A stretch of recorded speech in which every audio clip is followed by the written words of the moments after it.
Hi అండి, నమస్తే. నేను మీ భార్గవి. వెల్కమ్ బ్యాక్ టు అమ్మ చేతి వంట. ఈరోజు వీడియోలో గోధుమ పిండితో ఒక టేస్టీ అండ్ హెల్దీ బ్రేక్ఫాస్ట్ రెసిపీని చూపించబోతున్నానండి. మనం ఆల్రెడీ గోధుమ పిండితో చాలా రెసిపీస్ చేసుకున్నాము. ఆ రెసిపీస్ అన్నీ కూడా మన సబ్స్క్రైబర్స్ ట్రై చేసి చాలా టేస్టీగా వచ్చాయక్క, thank you so much for healthy recipes అని చెప్పేసి ఫీడ్బ్యాక్ ఇస్తున్నారండి. సో ఈరోజు ఇంకొక కొత్త వెరైటీతో మీ ముందుకు వచ్చాను. ఈ రెసిపీ వచ్చేసి పన్నీర్ కుల్చా అండి. జనరల్గా కుల్చా అంటే మైదా పిండితో చేస్తూ ఉంటారు, బట్ మైదా పిండితో కాకుండా ఈరోజు ఈ వీడియోలో ఆశీర్వాద్ గోధుమ పిండితో ఈ పన్నీర్ కుల్చాని ప్రిపేర్ చేస్తున్నాము. చాలా సాఫ్ట్గా మెత్తగా నోట్లో అలా కరిగిపోతుందనమాట. దీన్ని మార్నింగ్ బ్రేక్ఫాస్ట్లోకి కాదండి, నైట్ టైం డిన్నర్గా కూడా ప్రిపేర్ చేసుకుని సర్వ్ చేసుకోవచ్చు. సో లేట్ చేయకుండా ఈ పన్నీర్ కుల్చాని ఎలా తయారు చేసుకోవాలో చకచకా చూసేద్దాం. ఒక మిక్సింగ్ బౌల్లోకి 2 కప్పుల దాకా గోధుమ పిండి వేసుకోండి. తర్వాత ఇందులోకి రుచికి సరిపడా ఉప్పు, 1 టీ స్పూన్ దాకా పంచదార, 1 tea spoon baking powder, 1/2 tea spoon వంట సోడా వేసుకోండి. ఇందులోనే 1 టేబుల్ స్పూన్ దాకా నూనె వేసుకోండి. అలాగే 1/2 కప్పు దాకా పెరుగును వేసుకోండి. వీటన్నిటిని కూడా బాగా మిక్స్ చేసుకోండి. తర్వాత ఇందులోకి తగినన్ని నీళ్లు కొద్ది కొద్దిగా వేసుకుంటూ చపాతీ పిండి ముద్దలాగా కలుపుకుని పెట్టుకోవాలి. పిండి అంతా బాగా కలుపుకున్న తర్వాత ఒక 5 మినిట్స్ పాటు బాగా నీట్ చేసుకోండి. ఇలా బాగా కలుపుకుని పిండి ముద్దని తయారు చేసుకున్న తర్వాత పైన కొంచెం ఆయిల్ని అప్లై చేసి మూత పెట్టి 1 గంట పాటు అలా వదిలేసేయండి. కుల్చాకి కొంచెం పిండి అనేది పొంగాలండి. సో అందుకని మనం 1 అవర్ దాకా నానబెట్టుకోవాల్సిందే. సో పిండిని పక్కన పెట్టేసుకుందాము. ఈ పిండి నానేలోపు మనం లోపల స్టఫింగ్ అనేది తయారు చేసుకుందాం. దానికోసం స్టవ్ మీద ఒక ఫ్రై ప్యాన్ని పెట్టుకుని అందులోకి 1 టేబుల్ స్పూన్ దాకా ఆయిల్ వేసుకోండి. ఆయిల్ హీట్ అయిన తర్వాత సన్నగా కట్ చేసి పెట్టుకున్న పచ్చిమిర్చి తరుగు 1 టేబుల్ స్పూన్ దాకా వేసుకోండి. అలాగే ఇందులోకి సన్నగా కట్ చేసి పెట్టుకున్న కరివేపాకు కొంచెం, సన్నగా చాప్ చేసుకుని లేదా గ్రేట్ చేసుకున్న అల్లం తరుగు 1/2 టేబుల్ స్పూన్ దాకా వేసుకుని వీటన్నిటిని కూడా బాగా ఫ్రై చేయండి. ఆయిల్లో ఇవి బాగా ఫ్రై అయిన తర్వాత ఇందులోకి సన్న ముక్కలుగా కట్ చేసి పెట్టుకున్న 1 కప్పు దాకా ఉల్లి తరుగును వేసుకుని ఫ్రై చేసుకోవాలి.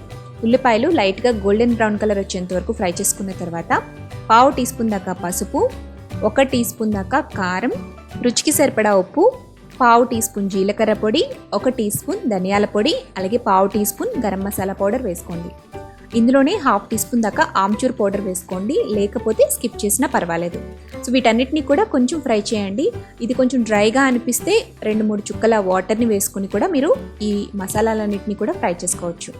ఇవి బాగా ఫ్రై అయిన తర్వాత ఇందులోకి సన్నగా తురుము పెట్టుకున్న పన్నీర్ తురుము 1 కప్పు వేసుకోండి. ఉల్లిపాయ ఎంతైతే తీసుకుంటున్నామో పన్నీర్ తురుము కూడా అంతే తీసుకోవాలి. పన్నీర్ని కూడా వేసేసిన తర్వాత లో ఫ్లేమ్లో పెట్టుకుని బాగా ఫ్రై చేసుకోండి. ఇది అంతా కూడా కొంచెం దగ్గరికి అయిపోవాలన్నమాట. పన్నీర్ చక్కగా కుక్ అయిపోవాలి. అంతవరకు లో ఫ్లేమ్లో పెట్టుకుని మధ్య మధ్యలో మూత పెట్టుకుంటూ మీరు కుక్ చేసుకోవచ్చు.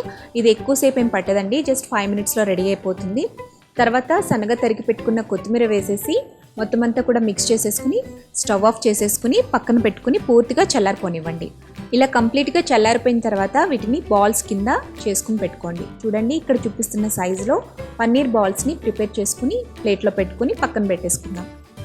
నెక్స్ట్ ఒక చిన్న బౌల్ తీసుకుని అందులోకి కరగ పెట్టుకున్న వెన్నని 2 టేబుల్ స్పూన్స్ వేసుకోండి. అలాగే సన్నగా తురుము పెట్టుకున్న వెల్లుల్లి తరుగుని 1/2 టేబుల్ స్పూన్ దాకా వేసుకోండి. ఇందులోని సన్నగా తరిగి పెట్టుకున్న కొత్తిమీర తరుగుని కూడా వేసేసుకుని ఈ మొత్తాన్ని కూడా బాగా మిక్స్ చేసుకుని పక్కన పెట్టుకోండి.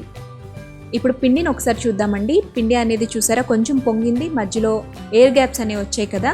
సో ఇప్పుడు పిండిని మనం ఎక్కువసేపు కలపకూడదండి. జస్ట్ ఒక్కసారి పైన మిక్స్ చేసుకుని కుల్చా తయారు చేసుకోవడం కోసం రౌండ్ బాల్స్ని ప్రిపేర్ చేసుకోండి.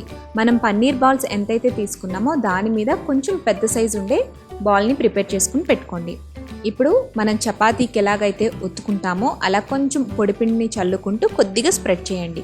ఇలా కొంచెం స్ప్రెడ్ చేసిన తర్వాత ఇందులోకి మనం తయారు చేసి పెట్టుకున్న పన్నీర్ బాల్ని పెట్టేసి ఇక్కడ చూపిస్తున్నట్టుగా క్లోజ్ చేసేసేయండి. ఎడ్జెస్ని తీసుకుని పైన ఒకసారి ట్విస్ట్ చేసి ఎక్స్ట్రా వచ్చిన పిండిని పక్కకు తీసేసి దీన్ని మళ్ళీ కొంచెం ప్రెస్ చేసి చపాతీ కర్రతో రోల్ చేసుకోండి. సో జెంటిల్గా స్లోగా మరి ఓవర్గా ప్రెస్ చేయకుండా పైన ప్రెస్ చేస్తూ ఇక్కడ చూపిస్తున్న మందంలో ప్రిపేర్ చేసుకోండి. మరీ థిక్ మందం ఉండకూడదు, అలాగని పల్చిగాను ఉండకూడదు. సో ఈ మందంలో తయారు చేసుకుని కుల్చాల్ని ప్రిపేర్ చేసుకోండి. ఇప్పుడు ఒక సైడ్ వాటర్ని అప్లై చేయండి. స్టవ్ మీద పెనాన్ని పెట్టుకుని పెనాన్ని కొంచెం హీట్ అవ్వనివ్వండి. పెనం హీట్ అయిన తర్వాత మనం ఏ సైడ్ అయితే వాటర్ని అప్లై చేసామో అటు సైడ్ పెనం మీద వచ్చేటట్టుగా వేయండి. మంటని మీడియం ఫ్లేమ్లోకి అడ్జస్ట్ చేసి ఈ కుల్చాని కాలుస్తుంటే పైకి బబుల్స్ లాగా పొంగుతాయండి. అలా పొంగుతున్నప్పుడు మనం తయారు చేసి పెట్టుకున్న ఈ బటర్ని పైన అప్లై చేయండి. అప్లై చేసి కొంచెం కాలిన తర్వాత రెండో వైపుకి ఫ్లిప్ చేసుకోండి. ఈ రెండో వైపు కూడా బటర్ మిక్స్ని అప్లై చేసి 2 సైడ్స్ కూడా ఈవెన్గా రోస్ట్ చేసుకుని సర్వింగ్ ప్లేట్లోకి తీసుకుని వేడివేడిగా సర్వ్ చేసుకోవడమే.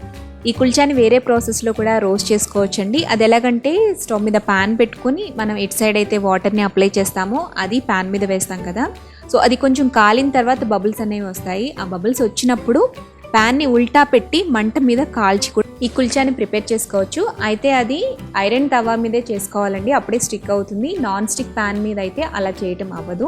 సో నాన్ స్టిక్ ప్యాన్ మీద చేసే వాళ్ళైతే ఇలా ట్రై చేయండి. ఇలా మీకు నచ్చినన్ని కుల్చాల్ని ఈజీగా ప్రిపేర్ చేసుకుని ఇందులోకి కాంబినేషన్గా హెల్దీగా కావాలి అనుకుంటే పాలక్ పన్నీర్ని ట్రై చేయొచ్చండి, లేదా పరాఠా కుర్మాని కూడా ట్రై చేయొచ్చు. వాటి లింక్స్ కావాలి అంటే డిస్క్రిప్షన్ బాక్స్లో ప్రొవైడ్ చేస్తాను, ఒకసారి చెక్ చేయండి.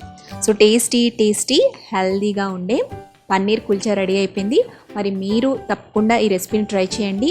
పిల్లల దగ్గర నుంచి పెద్దవాళ్ళు కూడా చాలా ఇష్టంగా తింటారు. ఆశీర్వాద్ ప్రోడక్ట్స్ని ఆన్లైన్లో పర్చేస్ చేయాలి అంటే డిస్క్రిప్షన్ బాక్స్లో లింక్ ఇస్తాను, ఒకసారి దాని ద్వారా వెళ్ళి మీరు పర్చేస్ చేయొచ్చు.